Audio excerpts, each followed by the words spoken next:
భద్రాద్రి కొత్తగూడెం జిల్లా భద్రాచలం శ్రీ సీతా రామచంద్ర స్వామి వారి తిరుకల్యాణ బ్రహ్మోత్సవాలు ఈ నెల 19 నుంచి ఘనంగా ప్రారంభమయ్యాయి.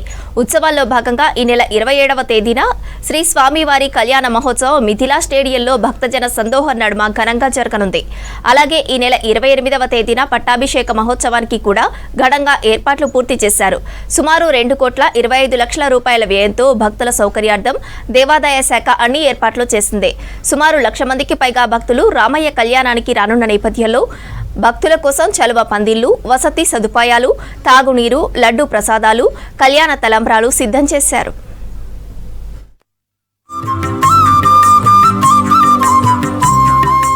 భద్రాచలం మిథిలా స్టేడియంలోని కళ్యాణ మండపంలో శుక్రవారం శ్రీ సీతారామచంద్ర స్వామి వారి కళ్యాణం జరగనున్న నేపథ్యంలో గురువారం రాత్రి వైకుంఠ ద్వారం వద్ద ఎదుర్కోలు ఉత్సవాన్ని సాంప్రదాయబద్ధంగా నిర్వహించేందుకు దేవస్థానం అధికారులు ఏర్పాట్లు చేశారు.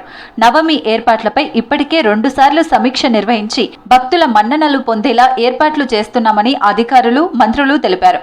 శుక్రవారం ఉదయం 10 గంటల నుంచి స్వామివారి కళ్యాణ క్రతువు 12 గంటలకు అభిజిత్ లగ్నంలో జరగనుంది. కళ్యాణానికి రాష్ట్ర ప్రభుత్వం తరపున ముఖ్యమంత్రి రేవంత్ రెడ్డి పట్టు వస్త్రాలను, ముత్యాల తలంబ్రాలను తీసుకురానున్నారు. పట్టాభిషేకానికి గవర్నర్ శివప్రతాప్ శుక్లా హాజరు కానున్నారు. వీరి పర్యటన కోసం అన్ని భద్రతా ఏర్పాట్లు చేస్తున్నామని అధికారులు తెలిపారు.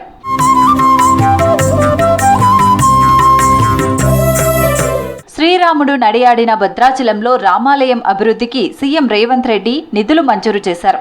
మొదటి దశలో 351 కోట్లతో చేసే పనులకు సీఎం రేవంత్ రెడ్డి శంకుస్థాపన చేశారు. 3 దశల్లో మొత్తం 586 కోట్లతో భద్రాచలం అభివృద్ధి చేయనున్నట్లు మంత్రి తుమ్మల నాగేశ్వరరావు తెలిపారు. శ్రీరామనవమి అంటేనే భద్రాచలం.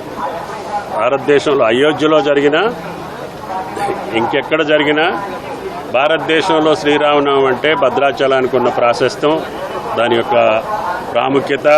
శ్రీరామచంద్రుడు ఈనాడు సకల ప్రజలకి ఈనాడు శ్రీరామచంద్రుడి యొక్క ఈ ఆలయాన్ని అభివృద్ధి చేయాలని చెప్పి చాలా కాలంగా ఒక వన్నె తెచ్చేటటువంటి దక్షిణ అయోధ్యని అభివృద్ధి చేసేటటువంటి అవకాశం ఈనాడు ముఖ్యమంత్రి గారు పెద్ద మనసుతోటి 351 కోట్లు మనకి ఈరోజు శాంక్షన్ చేయడం జరిగింది. వేడుకల్లో ఎటువంటి అవాంఛనీయ ఘటనలు జరగకుండా సుమారు 2,500 మంది పోలీసులతో పటిష్టమైన భద్రతా చర్యలు చేపట్టారు. మిథిలా స్టేడియంలో 26 సెక్టార్లుగా విభజించి సుమారు 30,000 మంది భక్తులు కళ్యాణాన్ని వీక్షించేలా ఏర్పాట్లు చేశారు. అలాగే వివిధ కూడళ్లలో 12 చోట్ల LED స్క్రీన్లు ఏర్పాటు చేశారు. లడ్డూ కౌంటర్లు 20, తలంబ్రాల కౌంటర్లు 80, భక్తుల కోసం 3 లక్షల లడ్డూ ప్రసాదాలను సిద్ధం చేశారు. అలాగే సుమారు 400 క్వింటాల ముత్యాల తలంబ్రాలు సిద్ధం చేసినట్లు దేవాదాయ శాఖ కమిషనర్ హనుమంతరావు తెలిపారు.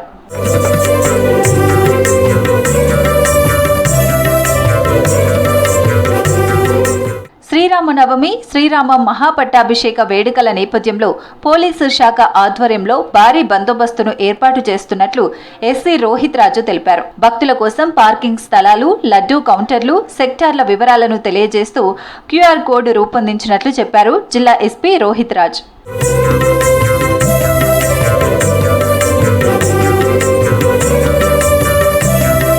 ఎటు చూసినా స్వాగత ద్వారాలు, చలువ పందిళ్లు, చాందిని వస్త్ర అలంకరణతో పాటు విద్యుత్ దీపాల వెలుగుల్లో దేదీప్యమానమై మొత్తంగా భద్రాచల రామక్షేత్రం భూలోక వైకుంఠంగా దర్శనమిస్తోంది. నవమి శోభితమై వెలుగొందుతోంది. రామనామ స్మరణలతో ఓలాలలాడుతున్న భద్రగిరి భక్తగిరిగా మారుతోంది. కళ్యాణ వేడుకను తిలకించేందుకు వివిధ ప్రాంతాల నుంచి భక్తులు రామయ్య సన్నిధికి చేరుకుంటున్నారు. భక్తుల కోసం ప్రాథమిక చికిత్స కేంద్రాలు, అన్నదాన ప్రసాద కార్యక్రమం ఏర్పాటు చేస్తున్నారు. దక్షిణ అయోధ్యగా పేరుగాంచిన ఏపీలోని కడప జిల్లా ఒంటిమిట్ట కోదండరామస్వామి ఆలయం బ్రహ్మోత్సవాలకు ముస్తాబైంది. టీటీడీ ఆధ్వర్యంలో అంకురార్పణతో ఈ ఉత్సవాలు అత్యంత వైభవంగా ప్రారంభం కానున్నాయి. ఒకే శిలపై వెలిసిన సీతారామ లక్ష్మణుడు, హనుమంతుడు లేని ఏకైక రామాలయం ఇది. ఇక్కడ సీతారామ కళ్యాణం పన్నువెండల్లో జరిగే అద్భుత కళ్యాణం. ఎన్నో విశిష్టతలు ఈ క్షేత్రం సొంతం. ఈ ఏడాది ఏప్రిల్ 1న జరగనున్న సీతారాముల కళ్యాణానికి ముఖ్యమంత్రి చంద్రబాబు నాయుడు పట్టు వస్త్రాలు సమర్పించనున్నారు. ఒంటిమిట్ట క్షేత్ర పురాణం, శిల్పకళా వైభవం, బ్రహ్మోత్సవాలపై ప్రత్యేక కథనం.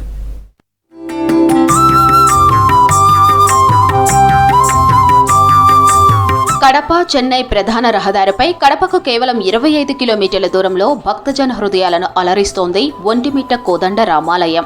క్రీస్తు శకం 1350 ప్రాంతంలో ఉదయగిరి పాలకుడు కంపరాయలు ఈ ఆలయ నిర్మాణానికి పునాది వేయగా బుక్కరాయలు మట్లిరాజుల కాలంలో ఇది పూర్తిస్థాయి రూపాన్ని సంతరించుకుంది. అపురూపమైన 3 గోపురాలు, 32 స్తంభాలతో కూడిన రంగమండపం విజయనగర శిల్పకళ వైభవానికి నిలువుటద్దాలు. ఇక్కడి ప్రతి శిల ఒక కావ్యంలా కనిపిస్తుంది. రామాయణ భారత గాథలను కళ్లకు కట్టినట్లు వివరించే ఈ శిల్ప సంపద పర్యాటకులను మంత్రముగ్ధులను చేస్తుంది. ముఖ్యంగా ఒకే రాతిపై సీతారామ లక్ష్మణుల విగ్రహాలు చెక్కబడి ఉండటం వల్ల దీనికి ఏకశిలా నగరం అనే పేరు వచ్చింది. దేశంలో ఎక్కడా లేని విధంగా ఇక్కడ హనుమంతుడు లేని రామాలయాన్ని మనం చూడవచ్చు. పురాణ కాలంలో జాంబవంతుడు ఈ విగ్రహాలను ప్రతిష్ఠించాడని ఇక్కడి శాసనాలు చెబుతున్నాయి. చారిత్రక సాక్ష్యాలు, ఆధ్యాత్మిక పరిమళాలు కలగలిసిన ఈ పుణ్యక్షేత్రం నేడు లక్షలాది మంది భక్తులకు కొంగు బంగారమై విరాజిల్లుతోంది.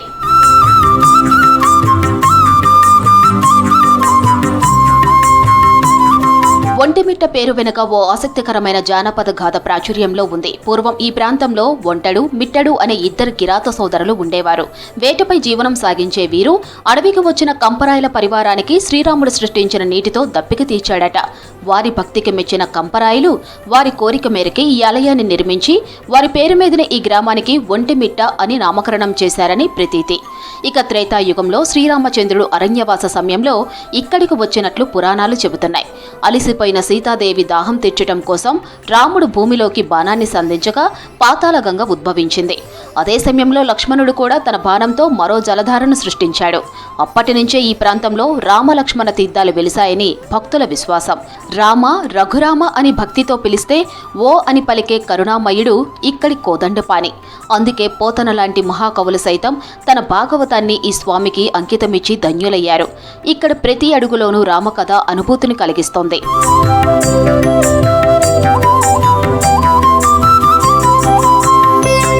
భారతదేశంలో సాధారణంగా ఏ రామాలయంలోనైనా శ్రీరామనవమి రోజునే పగలు కళ్యాణం జరుగుతుంది. కానీ ఒంటిమిట్ట విశిష్టతే వేరు. ఇక్కడ కళ్యాణం పండు వెన్నెల్లో చల్లని చంద్రకిరణాల సాక్షిగా నిర్వహించటం ఒక అద్భుత ఘట్టం. ఏప్రిల్ 1వ తేదీన మిరుముట్లు గలిపే విద్యుత్ కాంతుల మధ్య వేలాది మంది భక్తుల జై జయధ్వానాల మధ్య సీతారాముల కళ్యాణం జరగనుంది. రాత్రి సమయంలో కళ్యాణం జరగడానికి ఒక ప్రత్యేక కారణం ఉంది. చంద్రవంశానికి చెందిన శ్రీరాముడి కళ్యాణాన్ని చూడాలని చంద్రుడు కోరుకోవడంతో ఇక్కడ వెన్నెల్లో కళ్యాణం జరుపుతారని పురాణాలు చెబుతున్నాయి.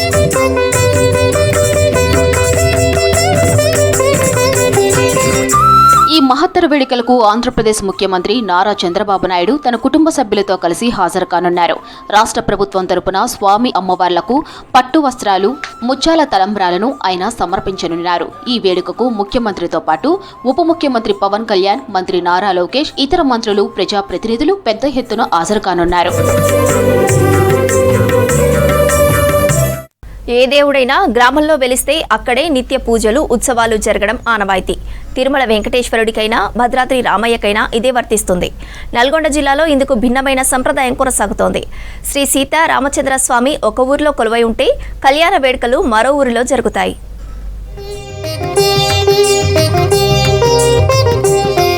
నల్గొండ జిల్లా నకిరేకల్ మండలం చందుపట్ల గ్రామంలో వెలిసిన శ్రీ సీతారామచంద్ర స్వామి ఆలయంలో స్వామివారికి ప్రతిరోజు శాస్త్రోక్తంగా నిత్య ధూప దీప నైవేద్యాలు, పూజలు నిర్వహిస్తారు. అయితే ఈ ఆలయానికి ఒక ప్రత్యేకత ఉంది. నిత్య పూజలు ఇక్కడ జరిగినప్పటికీ శ్రీరామనవమి వేడుకలు, బ్రహ్మోత్సవాలు మాత్రం పక్కనే ఉన్న కేతేపల్లి మండలం బండెపాలెం గ్రామంలో జరుగుతాయి. దీని వెనుక ఒక ఆసక్తికరమైన స్థల పురాణం ఉందని స్థానికులు చెబుతున్నారు. 200 సంవత్సరాల నుంచి శ్రీరామనవమి 2 ఊర్ల పండగగా జరుపుకోవటం జరుగుతుంది. ఇటు చందుపాట్ల బండపాల గ్రామం నుంచి 9 రోజుల ముందు చందుపాట్ల గ్రామం నుంచి దేవుళ్ళని తీసుకువచ్చి గుట్ట మీద శ్రీరామనవమి చేయటం జరుగుతుంది. 9 రోజులు పూజలు, కార్యక్రమాలు, భక్తులు అధిక సంఖ్యలో పాల్గొంటారండి. వెనకటి నుంచి 2 ఊర్ల పూజారి చందుపాట్ల ఉండేదండి. అదే విధంగా కొనసాగుతూ అదే విధంగా వెనకటి రోజుల నుంచి కూడా అదే విధంగా జరుగుతూ ఉండేది పండుగ. శతాబ్దాల క్రితం బండపాలెం గ్రామ సమీపంలోని అటవీ ప్రాంతంలో సీతారామచంద్ర స్వామి వారు స్వయంభూగా వెలిసినట్లు స్థానికులు అంటున్నారు. ఆ కాలంలో అది దట్టమైన అరణ్యం కావడంతో నిత్య పూజలు నిర్వహించడం భక్తులకు అర్చకులకు కష్టతరంగా మారింది. దీంతో స్వామివారికి సౌకర్యవంతంగా పూజలు చేసేందుకు పక్కనే ఉన్న చందుపట్ల గ్రామంలో ఆలయాన్ని నిర్మించారు. అప్పటి నుంచి నిత్య పూజలు చందుపట్లలో కొనసాగుతుండగా స్వామివారు వెలిసిన మూల స్థానమైన బండెపాలెంలో శ్రీరామనవమి వేడుకలు నిర్వహించడం ఆచారంగా వస్తోంది. భద్రాచలం దేవుడు అనేది మా బండపాలెం కాడ ఒక అడిగేసిపోయిన రామలవారు, తర్వాత భద్రాచలం పోయిండు. అంటే దేవుడు అనేది ఇప్పుడు చందుపాట్ల దగ్గరే ఉంటుంది గుడి, చందుపాట్ల గుడి ఆనే దేవుడు ఉంటాడు. ప్రతి శ్రీరామనవమికి ఒక వారం ముందు తీసుకొచ్చి ఉత్సవాలు చేసుకొని తీసుకెళ్తాం. కళ్యాణం మంచిగా చేసుకుంటాం. ఇక్కడ అతిక సంఖ్యలో భక్తులు వస్తారు. అక్కడ మా దగ్గర అక్కడ కోని ఉంటాయి. ప్రతి సంవత్సరం ఎంత ఎండ అయినా నీళ్ళు వాటర్ ఉంటాయి. అందులో నీళ్లు ఎక్కడైనా 2 ఊళ్ళు కలిపి ఎందుకు చేస్తున్నంటే పని బాటోళ్ళు అంతా చందుపట్ల ఉన్నారు. సాకలాయన, మంగళాయన, కుమ్మరాయన, బోయిలు, దేవుని మోసేటోళ్ళు వీళ్ళంతా చందుపట్ల ఉన్నారు.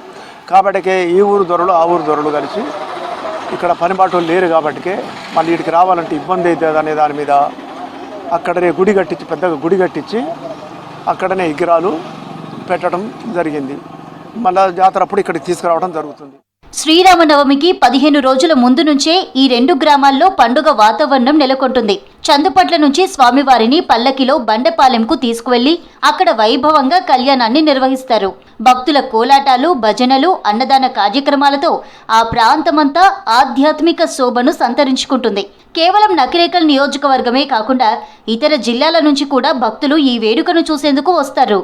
2 ఊళ్ళ రామయ్య దర్శనం చాలా పవిత్రంగా ఉంటుందని భక్తులు చెప్పారు. ఉగాది వెళ్ళిన ఒక 3వ నాడో 4వ నాడో బండపాలెం ఊరేగింపు తీసుకుపోయి అక్కడ జరిగినటువంటి 9 రోజులు ఏమేమైతే కార్యక్రమాలు జరుగుతాయో ఆ అన్ని కార్యక్రమాలు చేసి లాస్ట్ రథసేవ నాడు, శ్రీరామనవమి నాడు భారీ ఎత్తున ఇటు చుట్టుపట్టు ఉన్నటువంటి గ్రామాలందరూ ఒక 3-4 వేల మంది అక్కడ దర్శనం చేసుకుంటారు. అక్కడి నుంచి మరి ఇక్కడికి వచ్చినాక పదారద్దుల పండుగ ఘనంగా జరుగుతుంది. మన దేవునికి ఆడిపోయినాక గుట్ట మీద మన దేవుడే కళ్యాణం చేసుకొని ఆడనే కళ్యాణం చేసుకుంటుంటే మనం ఈడ చేసేది ఎందుకు? మనం ఆడకపోయి మనం కూడా అక్షంతలు తీసుకుపోయి మనం కూడా ఆడ తలంబ్రాలు బియ్యం ఆడ వేసి దేవుడిని దర్శనం చేసుకొని వద్దాం. మళ్ళీ ఈడెందుకు చేయాలనేది ఆలోచన మాది. 2 ఊర్ల దేవుడు మళ్ళీ ఈడ బియ్యం పెడితే ఈడోళ్ళు ఈడనే ఉంటారు, ఆడిపోరు. మంచిగా ఉండదు కదా. మళ్ళీ ఎందుకు? మన దేవుడు ఆడిపోయాడు, మనం ఈడ చేయటం అంత బాగుండదు అనే ఆలోచనతోనే అందరం కూడా ఆడికపోతాం. మేము నిత్యం పూజలందుకునే గ్రామం ఒకటి, ఉత్సవాలు జరిగే గ్రామం మరొకటి. ఈ అరుదైన సంప్రదాయంతో 2 ఊళ్ళ రామయ్యగా భక్తుల కోర్కెలు తీర్చే కొంగు బంగారంగా శ్రీ సీతారామచంద్ర స్వామి విరాజిల్లుతున్నారు. కరీంనగర్ జిల్లాలోని ఓ కుగ్రామంలో కొలువైన శ్రీ సీతా రామ లక్ష్మణుల దివ్యక్షేత్రం అది. త్రేతాయుగంలోనే శ్రీరాముడు ఇక్కడ వెలిసినట్లు చారిత్రక ఆధారాలున్న పవిత్ర ఆలయం అది. ఈ దేవాలయం ప్రస్తుతం శ్రీరామనవమి వేడుకలకు ముస్తాబైంది. తెలంగాణ రాష్ట్రంలో భద్రాచలం తర్వాత అంతే గొప్పగా వేడుకలు నిర్వహించేందుకు రాష్ట్ర ప్రభుత్వం ఏర్పాట్లు చేస్తోంది. ఈ సందర్భంగా ఆలయ విశేషాలతో V6 అందిస్తున్న ప్రత్యేక కథనం.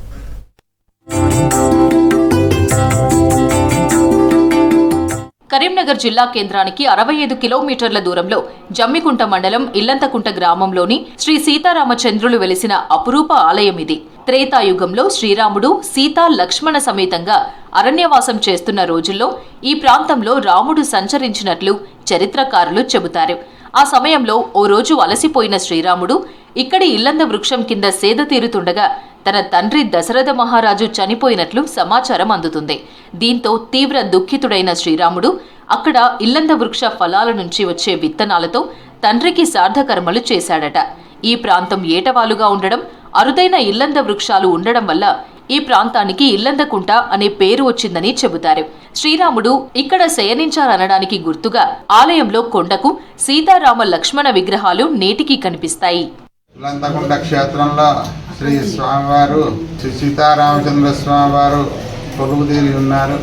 అరణ్యవాస కాలంలో శ్రీ రామచంద్ర స్వామివారు అరణ్యవాసం చేస్తూ ఈ యొక్క ఇల్లంతకుంట క్షేత్రంలో స్వామి ఆ యొక్క ఇల్లంద చెట్టు యొక్క ఫలములతో దశరథ మహారాజుకు తర్పణాలు వదిలి ఆ యొక్క చెట్టు నీడలో సీత తీరినట్టుగా మనకు స్వామి ఉత్తరాభిముఖంగా వైకుంఠరాముడిగా దర్శనమిస్తాడు.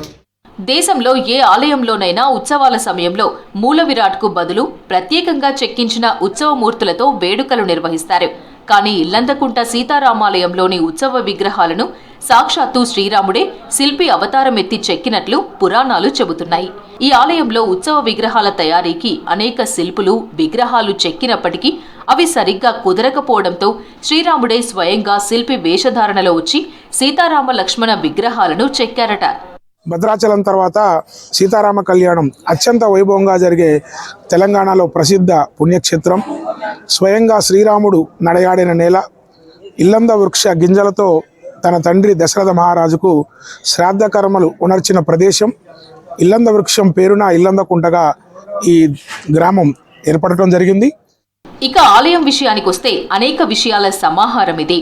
అలనాటి ఇల్లంద వృక్షాలు 2 నేటికి ఇక్కడి ఆలయ ప్రాంగణంలో కనిపిస్తాయి.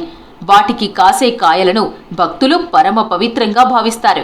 ఈ ఆలయం పటమట ముఖం కలిగి ఉంటుంది. తూర్పు వైపున ఉన్న ప్రధాన ద్వారం గుండా ఆలయ ప్రాంగణంలోకి ప్రవేశించగానే ఆలయ గర్భగుడి వెనక భాగం గుట్టపై నిర్మించినట్లుగా గమనించవచ్చు. గర్భగుడిలో 2 పెద్ద బండరాళ్లపై చెక్కిన శ్రీ సీతారామ లక్ష్మణులు రంగనాయక స్వామి విగ్రహాలు చెక్కి ఉంటాయి. వాటి కింది భాగాన ఆల్వారుల చెక్కడాలు కనిపిస్తాయి. గర్భగుడికి ముందు భాగంలో 16 స్తంభాలతో కూడిన మంటపం, దాని ముందు మరో 16 స్తంభాల మండపాలు ఉంటాయి. కేవలం 6 అడుగుల ఎత్తులో మాత్రమే ఈ ఆలయ మంటపాలు నిర్మించారు. ఈ దేవాలయానికి ఆనుకుని బయటవైపు ఉత్తర భాగంలో ఎత్తైన ఏకశిల రాతి గరుడ స్తంభం కనిపిస్తుంది. అదేవిధంగా దక్షిణ భాగంలో మరో 12 స్తంభాల మంటపం కనిపిస్తుంది. ఇవన్నీ కూడా త్రేతాయుగం నుంచి వేరువేరు కాలాల్లో భక్తుల సౌకర్యార్థం నిర్మించినట్లు చెబుతుంటారు. ఇటీవల నిర్మించిన అద్దాల మేడ ఇల్లందకుంట దేవాలయానికి ప్రత్యేక ఆకర్షణగా నిలుస్తోంది. భారత మాజీ ప్రధాని పివి నరసింహారావు వివాహం ఈ ఆలయంలోనే జరిగిందట.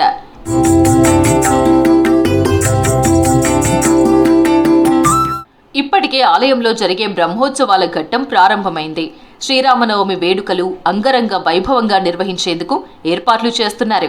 ఈ వేడుకలను తిలకించేందుకు కరీంనగర్ జిల్లాతో పాటు వరంగల్, ఆదిలాబాద్, నిజామాబాద్ జిల్లాల నుంచి భక్తులు పెద్ద ఎత్తున హాజరు కానున్నారు.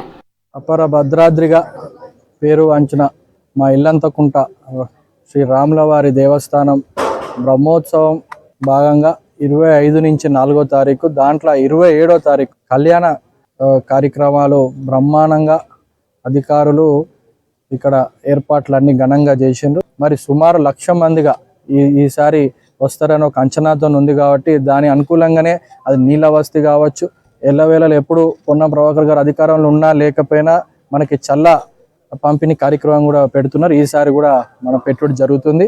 భద్రాచలం తర్వాత అలాగే కరీంనగర్ జిల్లాలో ఏకైక దేవస్థానం, అతిపెద్ద దేవస్థానం శ్రీ సీతారామచంద్రస్వామి దేవస్థానం ఇల్లంతకుంటలో ఉన్నది. స్వామివారి కళ్యాణం సందర్భంగా వచ్చేటటువంటి భక్తులకు, ప్రజలకు అన్ని రకాల వసతులు ఏర్పాటు చేయడం జరిగింది.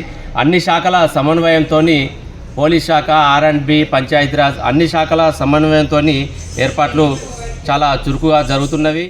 శ్రీరామనవమి సందర్భంగా స్వామివారి కళ్యాణోత్సవం, ఆ తర్వాత వరుస రోజుల్లో గరుడ సేవ, హనుమంత వాహన సేవ, గజవాహన సేవ, దీపోత్సవం, సూర్య రథోత్సవం, చంద్ర రథోత్సవం, పూర్ణాహుతి, చక్రతీర్థం, పుష్పయాగం, ఏకాంత సేవ, అనంతరం ఏప్రిల్ 6తో బ్రహ్మోత్సవాలు ముగుస్తాయి.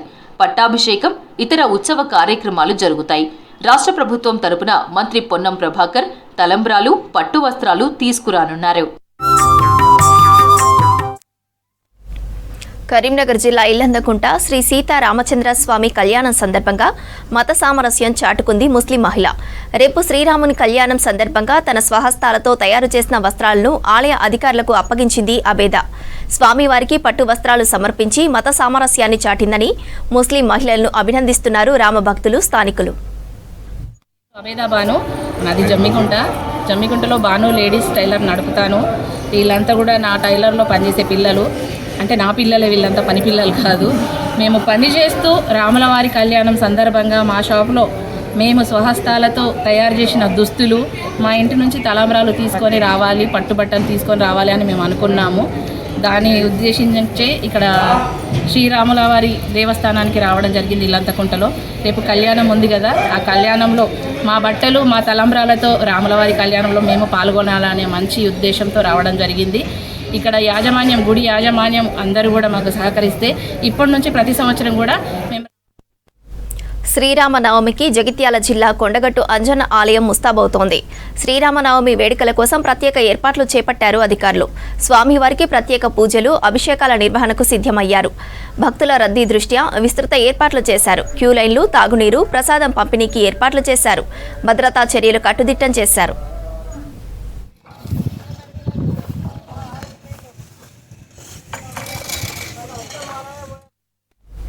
రాష్ట్రానికి మరో 3 రోజులు రెయిన్ అలర్ట్ ఇచ్చింది వాతావరణ శాఖ. ఇవాళ ఆదిలాబాద్, ఆసిఫాబాద్, వికారాబాద్, సంగారెడ్డి, మెదక్, కామారెడ్డి జిల్లాల్లో వడగళ్ల వర్షాలు కురిసే అవకాశం ఉందని ఆరెంజ్ అలర్ట్ జారీ చేసింది. ఇవాళ తూర్పు జిల్లాలు మినహా మిగతా అన్ని జిల్లాల్లో తేలికపాటి మోస్తారు వర్షాలు పడతాయంటున్నారు వాతావరణ శాఖ అధికారులు. ఈ టెంపరేచర్లు ఎక్కువగా ఎక్కడైతే ఉన్నాయో కొన్ని చోట్ల మనకి ఈ మాయిశ్చర్ అక్యుములేషన్ ఉన్న దగ్గర వడగళ్ల వాన కూడా అవకాశం ఉందని మనం ఇప్పుడు ఆదిలాబాదు, కొమరంభీము, అలాగే పశ్చిమ దిక్కులో ఉన్నటువంటి కామారెడ్డి, మెదక్, సంగారెడ్డి, వికారాబాదు ఈ జిల్లాల్లో ఉరుములు, మెరుపులు, ఈదురుగాలులతో పాటు వడగళ్ళు కూడా పడే అవకాశం ఉంది. ఈదురుగాలుల తీవ్రత ఈ రోజు, రేపు, ఎల్లుండి కూడా కొన్ని జిల్లాల్లో, ముఖ్యంగా నార్త్ తెలంగాణలోని జిల్లాలు, అలాగే పశ్చిమ తెలంగాణలోని జిల్లాల్లో 40 నుంచి 50 కిలోమీటర్ల వరకు కూడా ఉండే అవకాశం ఉంది. ముఖ్యంగా ఈ మనం ఎక్స్పెక్ట్ చేస్తున్న ఈ ఆరెంజ్ పెట్టిన జిల్లాల్లో డెఫినెట్గా 40 నుంచి 50 కిలోమీటర్ల వరకు విండ్ స్పీడ్ ఉండే అవకాశం ఉంది.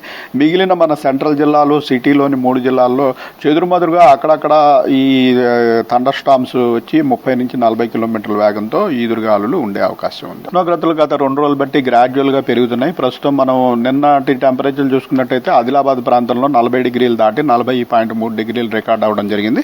అలాగే వివిధ ప్రాంతాల్లో మనకి ప్రస్తుతం 35 నుంచి 40 డిగ్రీల వరకు చేరుకున్నాం.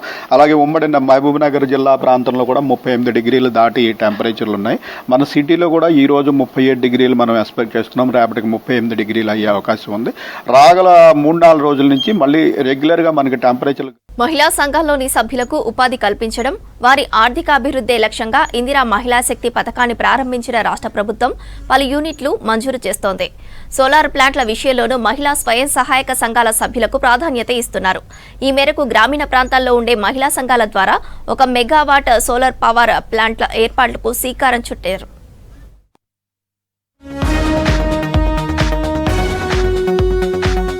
సోలార్ పవర్ ప్లాంట్ ద్వారా పునరుత్పాదక శక్తిని ప్రోత్సహించడంతో పాటు మహిళా సాధికారతకు బలమివ్వడం పథకం యొక్క ముఖ్య లక్ష్యంగా పెట్టుకుని ముందుకు సాగుతున్నారు. త్వరలో పవర్ ప్లాంట్ ను ప్రారంభించేందుకు అవసరమైన అన్ని పనులను వేగవంతంగా పూర్తి చేయాలని సంబంధిత అధికారులు పనిచేస్తున్నారు. పనుల నాణ్యతలో ఎటువంటి లోపాలు లేకుండా నిర్ణీత కాల వ్యవధిలో పూర్తి చేసే సంకల్పంతో ముందుకు సాగుతున్నారు. ప్లాంట్ నిర్వహణ ఎలా చేయాలనే దానిపై పూర్తి అవగాహన మహిళా సంఘాలకు కల్పిస్తున్నారు.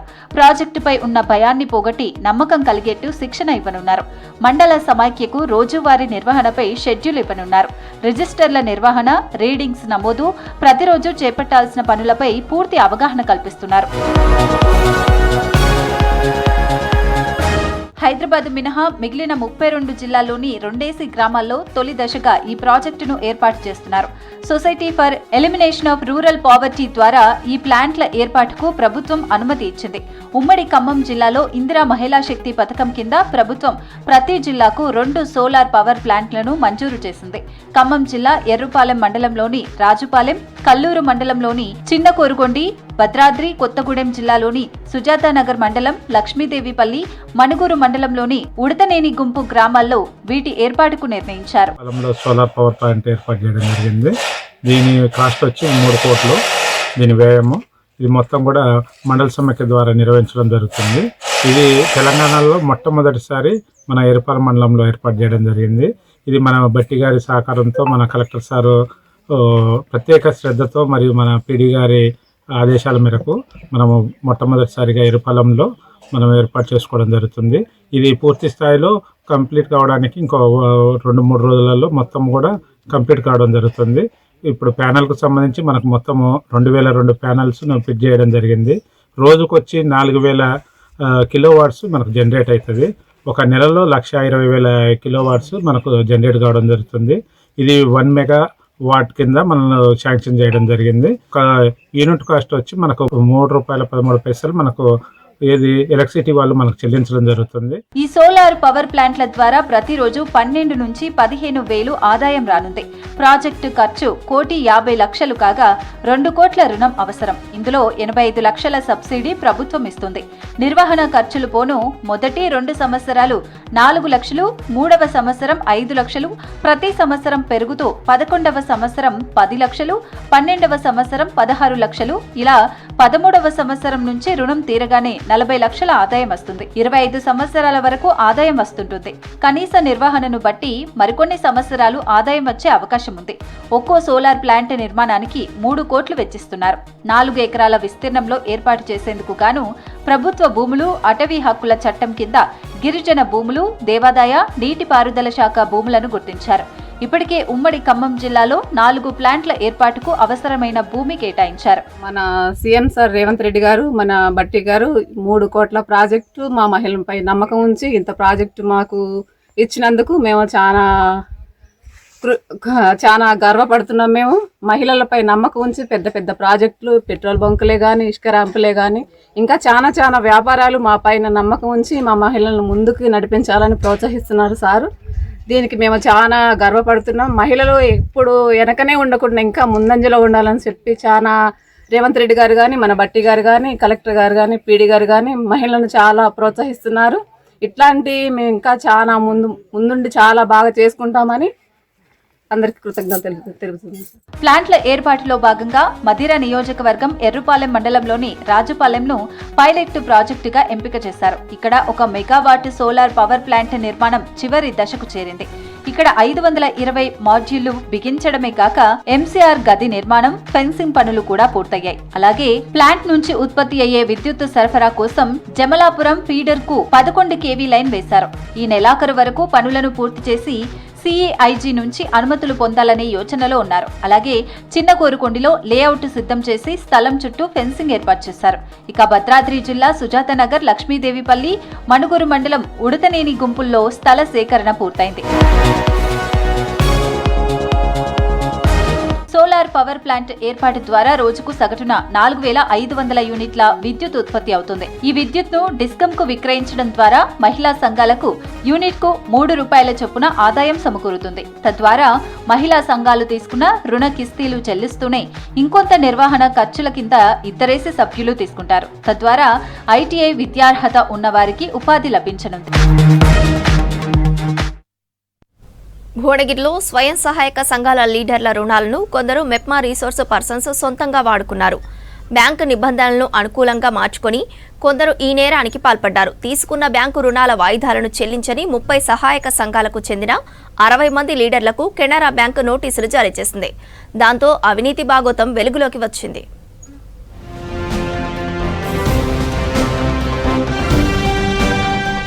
భువనగిరి పట్టణంలో సుమారు 1200 మహిళా స్వయం సహాయక సంఘాలు ఉండగా వీటిలో 200 సంఘాల ఖాతాలు కెనరా బ్యాంక్లో ఉన్నాయి.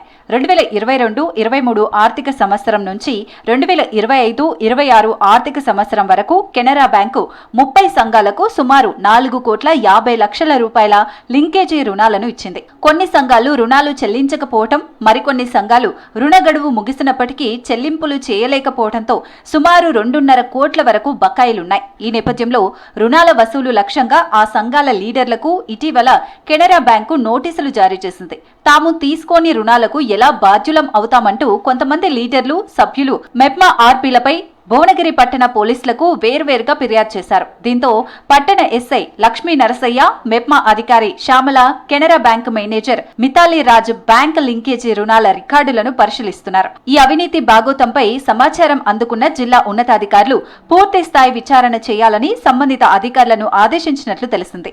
20 లక్షలు లోన్ తీసుకొని సభ్యులకి ఇవ్వలేదు అనేది ఒక కంప్లైంట్ మనకి రావడం జరిగింది సార్. ఈ కంప్లైంట్ సంబంధించి మేము బ్యాంక్లో డాక్యుమెంట్స్ తీసాము, వెరిఫికేషన్ చేస్తున్నాము. ఒక కమిటీ అనేది ఫామ్ చేసినారు సార్ 6 మెంబర్స్ తోటి. ఆ కమిటీ వచ్చేసి ప్రతి సంఘాన్ని వెరిఫికేషన్ పూర్తి స్థాయిలో దర్యాప్తు చేసి నివేదిక ఇచ్చి ఇవ్వాలని చెప్పేసి సార్ అయితే కమిటీ ఫామ్ చేశారు సార్. కాకపోతే పబ్లిక్ అయితే ఇలా జరిగింది అలా జరిగింది అంటున్నారు సార్.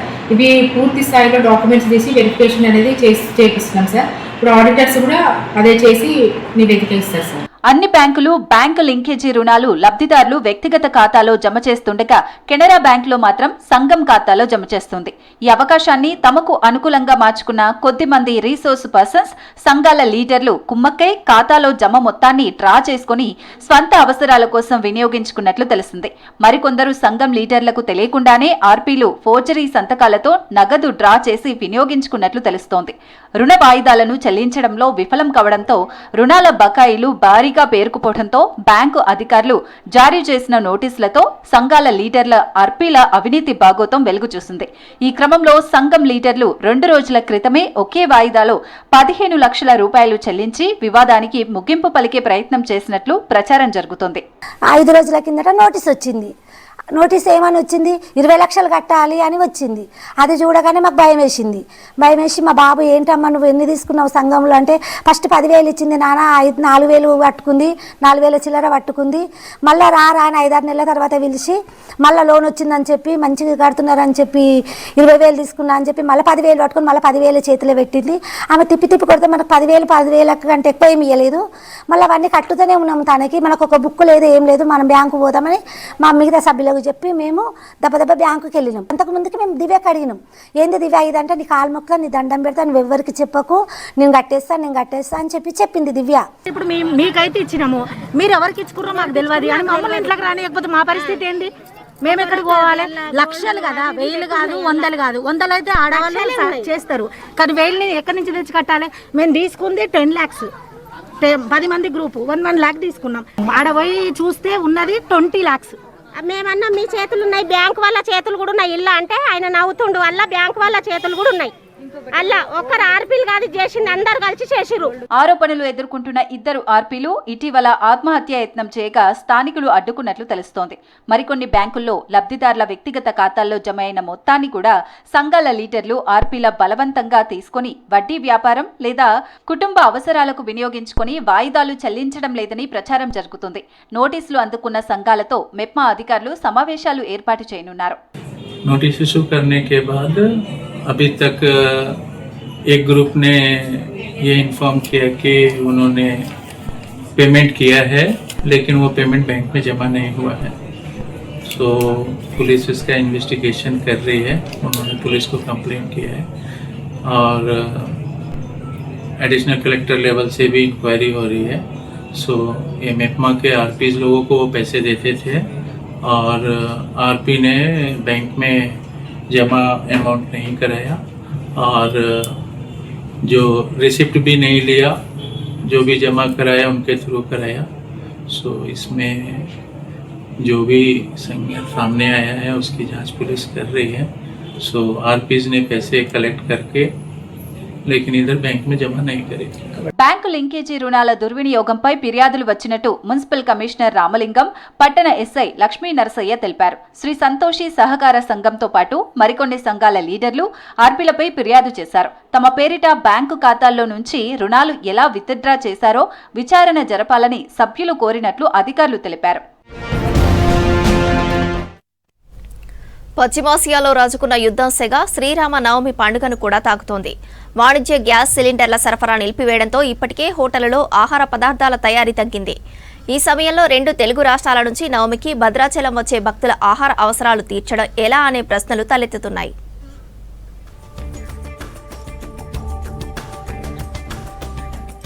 భద్రాచలంలో శ్రీ సీతారామచంద్రస్వామి వారి తిరుకళ్యాణ బ్రహ్మోత్సవాలు ఘనంగా జరుగుతున్నాయి. 27, 28వ తేదీల్లో జరిగే శ్రీరామనవమి పట్టాభిషేకం మహోత్సవాలకు సుమారు 1,00,000 మంది భక్తులు భద్రాచలం తరలిరానున్నారు. అయితే ఇరాన్ యుద్ధం వల్ల ఇప్పటికే దేశవ్యాప్తంగా గ్యాస్, పెట్రోల్ కొరతతో పలు చిన్న హోటల్స్, బంకులు మూతపడ్డ సంగతి తెలిసిందే. రేపు నవమికి వచ్చే భక్తులకు అన్ని ఏర్పాట్లు చేస్తున్నామని అధికారులు చెప్తున్నా సామాన్య భక్తజనం ఇంకా సందిగ్ధంలోనే ఉన్నారు.